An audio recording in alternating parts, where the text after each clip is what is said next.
Assalamualaikum warahmatullahi wabarakatuh. Halo semuanya, kami dari kelompok 6. Perkenalkan, nama saya Jasmine bersama teman-teman saya, Kanaya, Fauzan, Afdail, dan Amri, serta Ahnaf. Di kesempatan kali ini, kita akan mempresentasikan mengenai Perang Banjar. Kerajaan Banjar. Di tengah hutan lebat dan sungai-sungai besar Kalimantan Selatan, berdirilah Kesultanan Banjar, sebuah kerajaan yang kaya akan rempah-rempah, emas, dan batu bara. Namun, sejak kedatangan Belanda, kehidupan rakyat Banjar tidak lagi tenang. Belanda semakin mencampuri urusan kesultanan, hingga akhirnya pada tahun 1857 mereka mencopot Sultan Hidayatullah II dan menggantikannya dengan Tamjidillah, seorang sultan yang dianggap sebagai boneka Belanda. Keputusan ini membangkitkan amarah rakyat Banjar. Dari amarah itulah Perang Banjar pun dimulai. Pangeran Antasari. Ketika rakyat merasa dikhianati oleh pemimpin mereka sendiri, muncullah seorang pejuang yang berani menentang Belanda, yaitu Pangeran Antasari. Ia bukanlah seorang sultan, tetapi rakyat Banjar percaya kepadanya. Dengan gagah berani, ia menggalang kekuatan dari berbagai suku dan kelompok perlawanan di pedalaman Kalimantan. Di bawah kepemimpinan, rakyat Banjar tidak hanya berjuang demi tanah mereka, tetapi juga demi harga diri dan kebebasan dari penjajahan. Setelah itu, pada tahun 1859, Pangeran Antasari dan pasukannya melancarkan serangan besar ke tambang batu bara Belanda yang berada di daerah Pengaron. Serangan ini mengejutkan Belanda. Mereka tidak menyangka bahwa rakyat Banjar memiliki keberanian untuk melawan.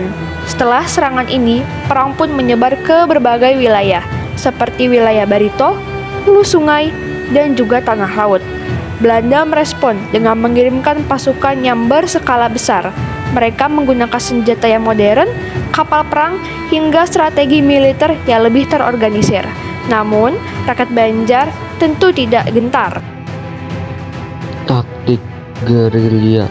Menyadari bahwa mereka kalah dalam persenjataan, pasukan Pangeran Antasari menerapkan taktik gerilya. Mereka menyerang secara tiba-tiba, lalu menghilang di dalam hutan dan sungai.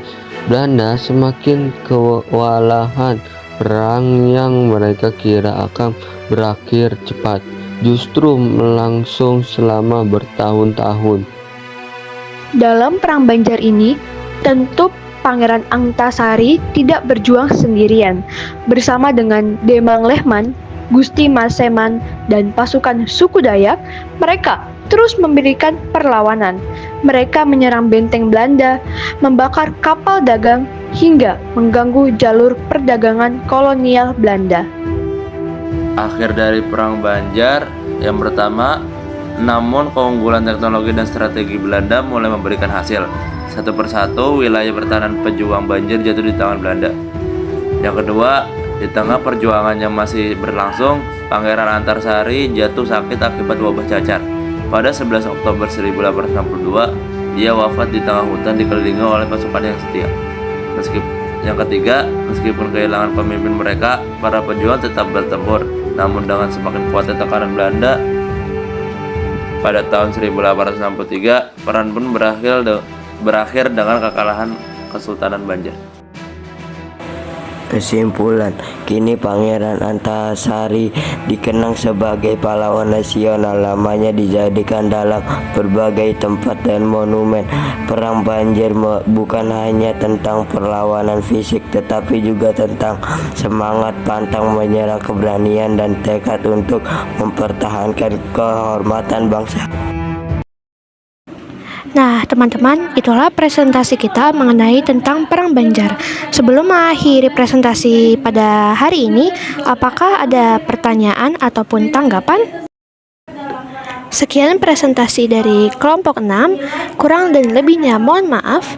Terima kasih. Wassalamualaikum warahmatullahi wabarakatuh.